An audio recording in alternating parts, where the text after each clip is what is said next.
If we're not already in a recession, I know that's subject to much debate, you do see a modest one.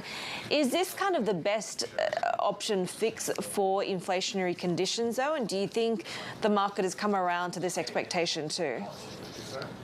Well, I think the market does look for a recession sometime around the turn of the year. Our forecast has been for one earlier rather than later, growing probability during the second half of the year. Of course, then there's the issue, the corollary, what does that mean for inflation? For tomorrow's number, we do look for that top line figure to come down as energy prices have declined. The real issue, though, is core inflation. It has been moving up as laid out earlier. We do think as the recession deepens around the turn of the year and into 2023, that does create a headwind for that core rate, though, and we do see that core rate coming off. In fact, housing activity, the inventory of unsold homes, inventories among home builders already beginning to build, and we think that will translate to reduced pressure on rents in the CPI next year, allowing inflation to fall below 4% by late 2023. What's your tactic at this point, Gary? Because I know you've talked about a barbell approach. Defensives and energy are the two sectors that you're looking at? Well, we take a defensive stance overall. That is those sectors of the market that aren't that economically sensitive, given the winding down of economic growth. Certainly, healthcare is up there, partly because it isn't a yield-oriented sector. As interest rates move up, that could create an issue for consumer staples, for utilities and the like. And then we also like energy, partly because it isn't directly tied one-to-one with the economy itself. And then for strategic reasons, we continue to focus on technology, given the opportunities out there with the digitalization of the U.S. and the global economy as well. Those are the three prime areas in the context of large cap, high quality, very liquid sectors, a very liquid sector of the market. So, Gary, is this a time then, because no one can ever pick the bottom, although there's a lot of calls that it's going to be a while before the bottom is really in this market.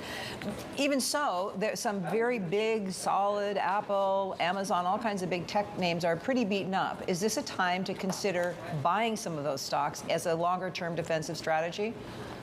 Well, for the strategic investor, I think for sure, we think there are longer-term opportunities out there. It's the larger tech companies that look that much more attractive now after suffering through the declines. If we do get further declines there, we think they will be still be a bit more resilient than the rest of the sector to that slowdown in the economy. And then the longer view, the strategic view, is technology still looks quite attractive.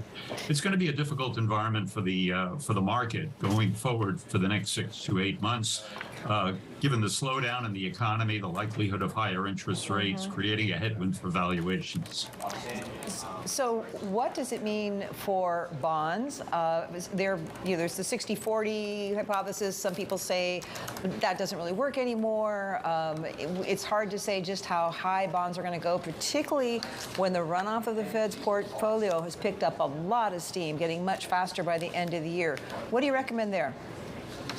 Well, technically, there is a challenge with the Fed selling off securities. Of course, that's counterbalanced a bit by the reduced supply coming from the Treasury itself, at least for now. As mentioned earlier, those longer-term inflation expectations still remain very well behaved, and we think that will act as a restraint on those longer-term interest rates. We do think they'll be moving up, but the increase will be modest. The Fed will be driving those short rates higher. We will be seeing an inversion, we think, a deepening inversion and a full inversion of the Treasury yield curve.